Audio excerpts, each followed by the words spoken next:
Well, hello. It's day two, the day after the one I filmed yesterday, and we've got another exciting parcel to open that was waiting for me when I came home. It's not going to be as exciting as yesterday's parcel, which is here, all my little baby orchids.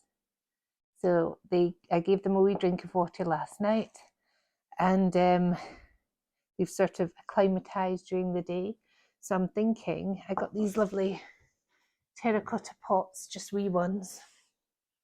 And I know they are tiny and it is up potting them a little bit, but can you see that? There we go. But I think it might give them the best start right away. As I say, it is, hopefully they've got a good root system and it is up potting them quite a bit. So I might think about it, might do it, might not, might be a bit early. We'll see. But they're all looking great.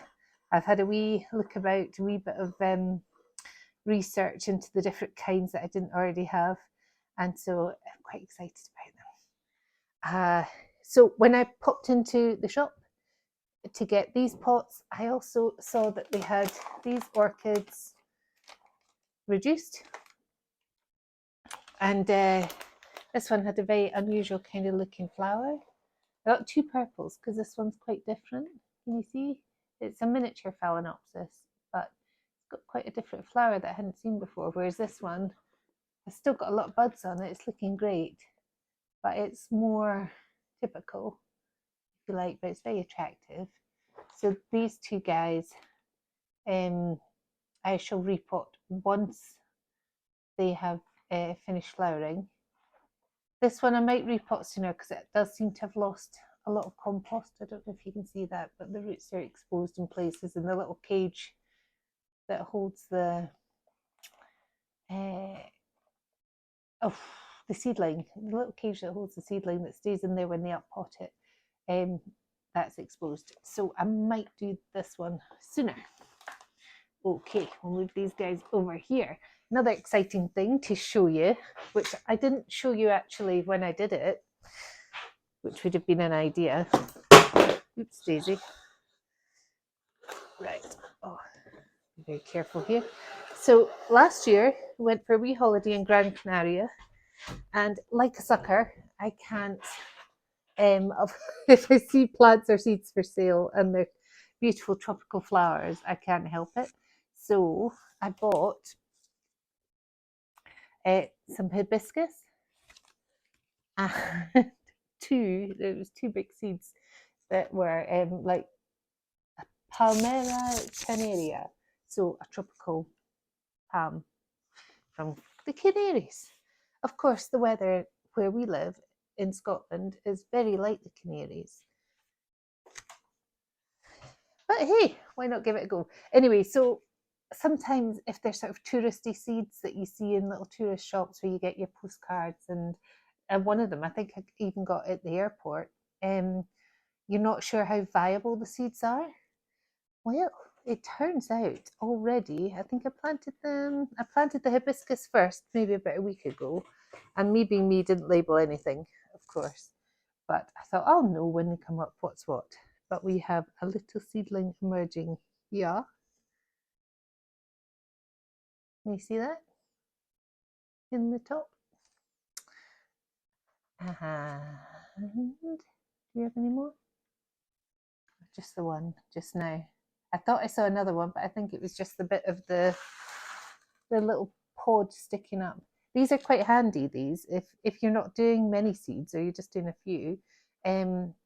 They expand in water. They start off as flat pellets, they expand in water, and then you've got everything you need. So you just sort of get a cocktail stick and mess up the top of it, put your seed in, and put this as a thing that I had in the garage from previously, and it just creates a little greenhouse effect.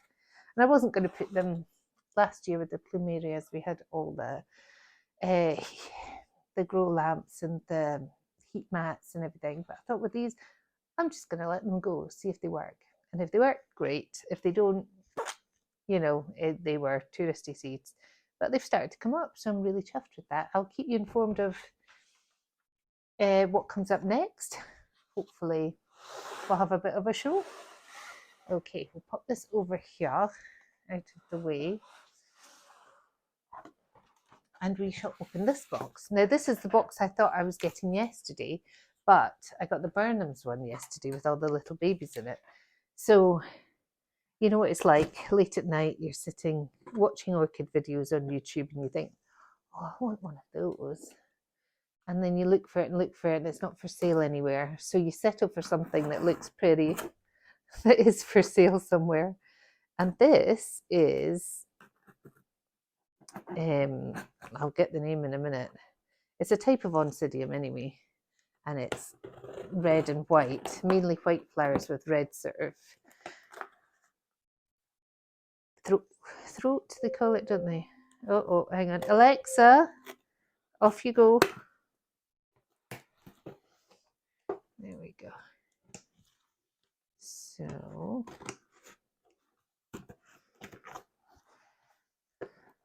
So yes, this should be an oncidium. And the actual picture of the plant didn't look great. I bought it anyway. It looked a bit like it needed some love, but it wasn't hugely expensive or anything. And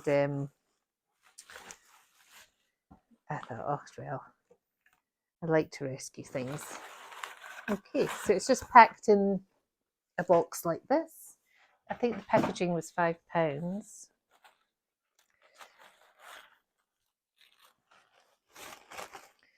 And the plant was £10 on eBay.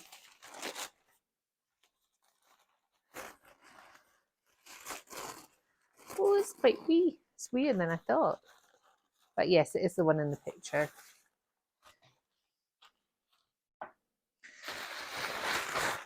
So there's not I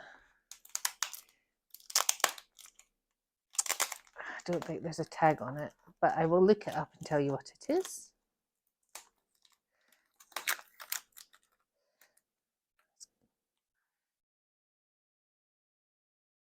It's got a nice strong growth there. There we go. There we go. And fueled pseudobulbs. Can you see? So yeah, this is new. I don't think flowered yet. Can't see any old flower stalks. Yeah. So I think we'll just play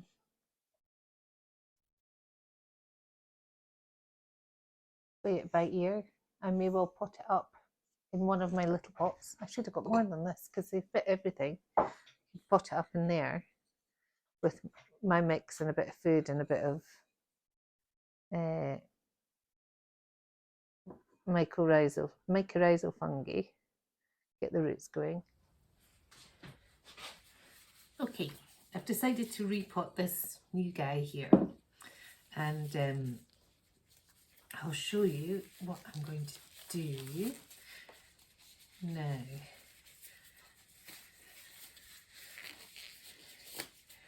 I'm gonna throw everything at this because I use quite a mixture when I repot my orchids, and even though for some orchids it might be a bit much, generally they all love it. So it's going to be a right mishmash of different things.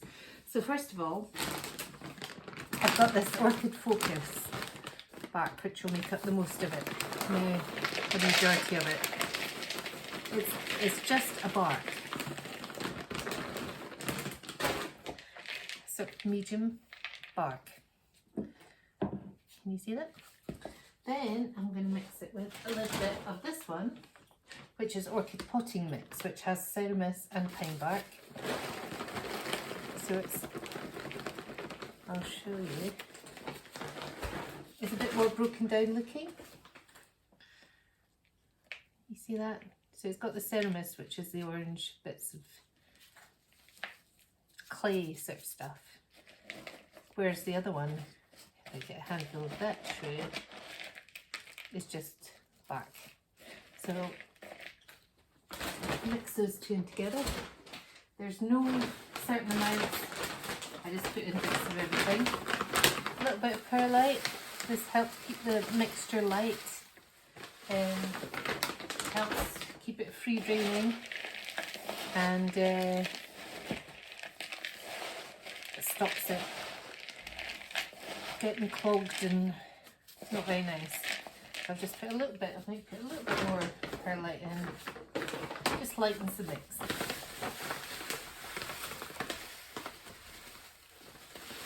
There we go. Mix that in.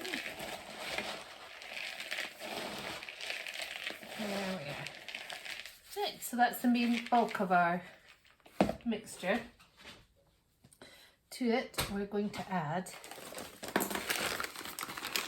some worm castings,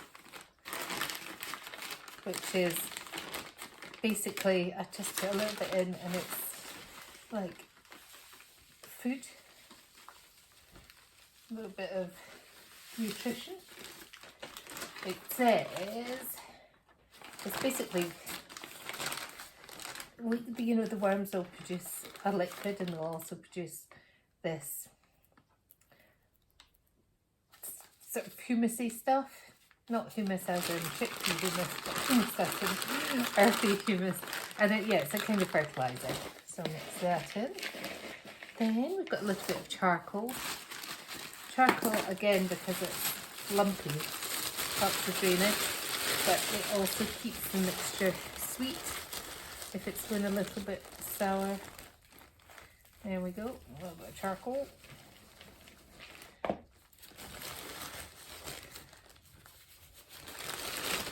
That's why I wear gloves, look at that. Mix it all up. And lastly, I think, I've got some of this lava light. Orchid. Now, it's like little pumicy rocks. Can you see? Pop those in again for drainage. It's just a very good medium for them to be in. I'll try and tell you what it actually says. I think you can probably plant just in this lava rock. Can be used on its own or mixed in with bark and continued. The health and well-being of your orchids, pH neutral. It's just another element to add to the compost, which helps with the drainage, helps with the pH, and keeps things nice. And lastly, a new sort of addition is this shell grit. Now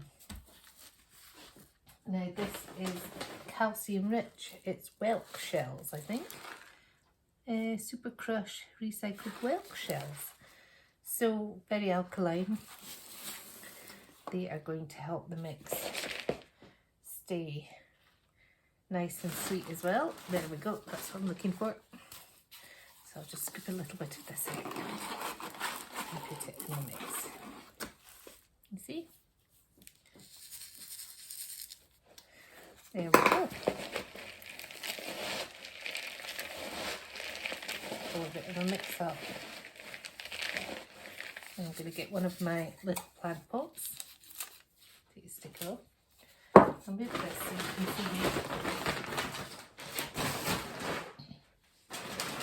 see. Okay, now when I was working in the garden centre, I kind of learned that your outdoor compost always benefits from having other elements added to it, whether it's obvious things like adding manure to it, or adding old compost to it, or adding sand to it. All sorts of things you can add to your compost in your garden to make it perform better. And also garden compost gets very compacted unless you add things to it, and then worms are underneath and they come and they pull all the good bits down and it mixes around in your soil. So any elements you can add to your soil, it's always beneficial. So I go along those lines for plants as well, house plants and other plants. Oh yes, now I was going to add some of this as well. So I don't generally use sphagnum moss with my orchids much, but I got some for these babies because they'll need to have good access to moisture that might otherwise evaporate in my mixture. And I thought it might be good just to mix it up within the mix. The reason that I don't generally use it is because I live in a cold climate, really. So is things retaining water isn't normally too much of an issue. Right, I was thinking of wetting it first, but I might just break it up dry. It's like cardboard. Break it up dry in here. I thought I bought loads of it, and then I got it in the post and it looks like that, but I suppose it expands with water. So break it up into little bits so it will be throughout the mixture.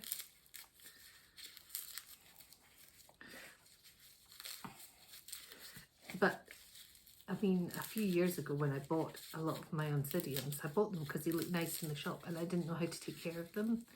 And when they stopped flowering, I kind of lost that little bit of interest. But I'd repotted them using sphagnum moss and in a mixture of other things. And I think it really saved them because I was neglecting them then, because when I came to reignite my interest in them and they were still alive, I think it's mainly because of the fact that I'd put moss in there and it had retained some moisture. So me neglecting them, you know, didn't kill them. Thank goodness. No, I don't think I lost any of them. I've divided one over here that I'll show you later, because one of the pseudobulbs had rotted, and so I kind of split it into two parts, took out the damaged bit and repotted the other bit. I think I'm going to lose one of them that was always a bit dodgy, but the main one's healthy. That's good. Right, so there we go. There's our concoction. And hopefully it'll give our plants everything that they need. Right, get my little pot. I'm going to look for a decent sort of size of stony bit to put in the bottom, just to cover the hole. Like, you know, it'll move when I show you that, but it's in there and it's covering the hole at the bottom if I put it there. There we go. I'm going to put a handful of the mixture in, like this. And you know what we've not done first? Is unpot the orchid. So we'll leave this to one side. And this is the chap here. Now, it seems quite wet. I'll get a little pot to put the stuff in. So we're going to unpot our orchid, and he's had a bit of a journey up from down south somewhere, I don't know where. See what he's planted in, but he looks like he's not been planted in it recently. I think he's been in here for a wee while. Just squeezing the sides because he doesn't seem to want to come out. I think there's some moss in there. I think there's a lot of moss in there. Oh, here come. There we go. Oh, yeah. Okay, ooh, quite a mix.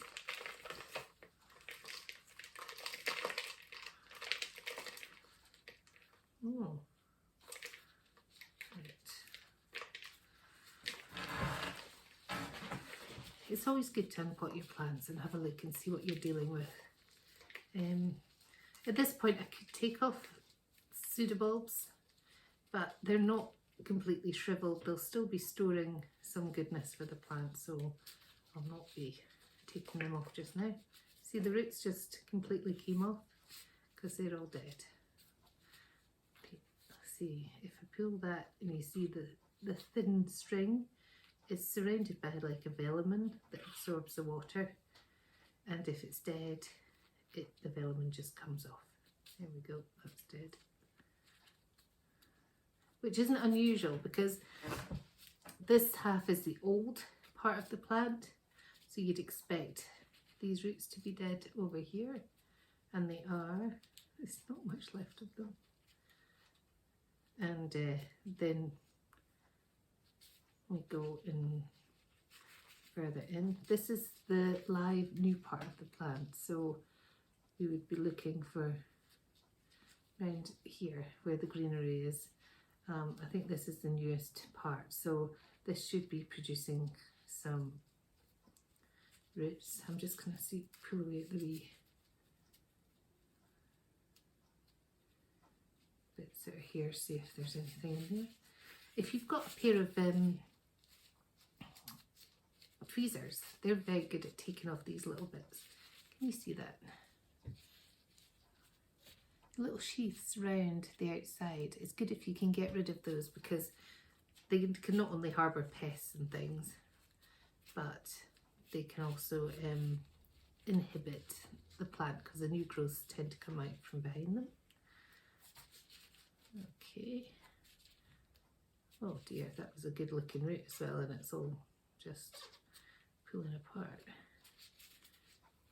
Okay, I'm going to get some tweezers and we'll see if we can get rid of these. It's not the best specimen I've ever seen, and it wasn't in the pictures, to be fair, but I think given some good loving, we can maybe bring it back to life and make it put on some nice growth. We're coming into the right time of year to do it. So if we get it potted up now, get some food in its belly, slow release fertilizer, then we might be in with a chance. I think I might leave a lot of these other roots. So what I'm going to do now, I'm just going to nick off and get some tweezers to take off some of the remaining bits of the sheath around the pseudobulbs. And I don't know if I'm going to trim any of these roots. I might trim some of these because they're just the little stalk. The little thread bit inside. The actual root, if you like. But they don't really operate very well without the velamen to protect them. There we go. Yeah, that's all coming away, so trim a bit of this. You need a bit of rootage to anchor the plant in the pot, but you don't want it rotting away. Right, so what I'm going to do is I'm going to rinse the roots, get the tweezers, and then we're going to give it a wee scoosh with God, that's coming away as well. A wee scoosh with hydrogen peroxide 3%, because it's an oncidium, because it's come from somewhere we don't know, to get rid of any beasties or snails or anything of that sort, just to save any problems later. So I'm gonna get my bits and pieces.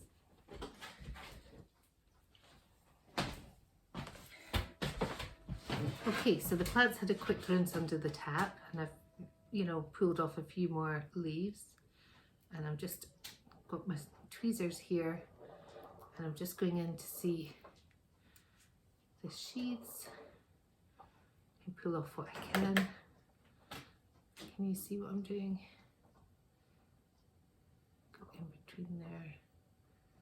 Do be careful, because there we go. Now I pulled off a sheath there, and there is a growth behind it. I hope you can see that. So hopefully I've not damaged the growth, but I've taken off the sheath. There we go. There. Okay, so that's not bad. We shall go and spray with hydrogen peroxide. Put it down here.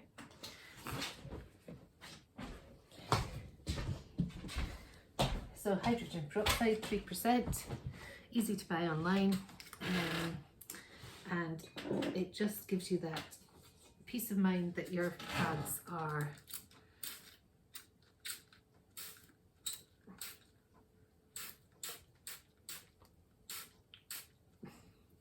bug free, no matter where they come from. There we go. You can hear it sizzle. So I'm just going to leave it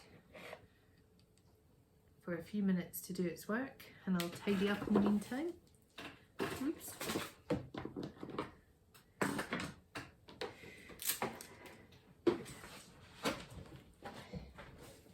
Our mixture in here, and we put a little stone in the bottom. So what we're going to do now, we've put, not filled it up, maybe a third of the way. We're going to put in a little bit. Now, all kudos to Matthew from Melbourne again in his channel Hello Plant Lovers. This is totally taken from what he does, which I think is a great idea. So slow release fertilizer. It's only a little pot, so we're only going to put a little bit in.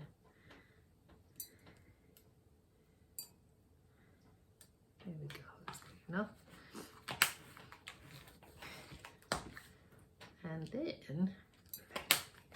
And then mycorrhizal fungi. There it is. This is the one I use.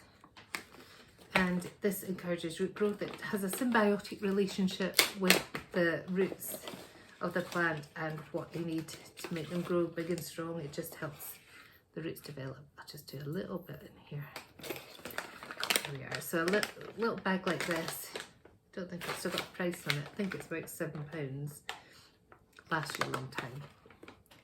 So I've got my food in there now, and we've got the mycorrhizal fungi.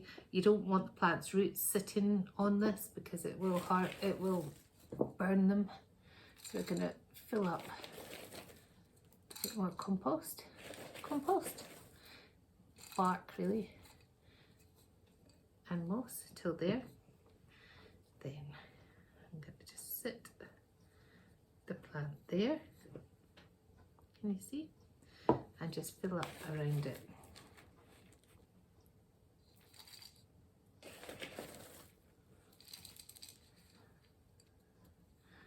I think I will put a stake in here as well, because of the stability issues. There we go. You don't want any of the, because we've kept all those pseudobulbs, I don't really want any of them buried.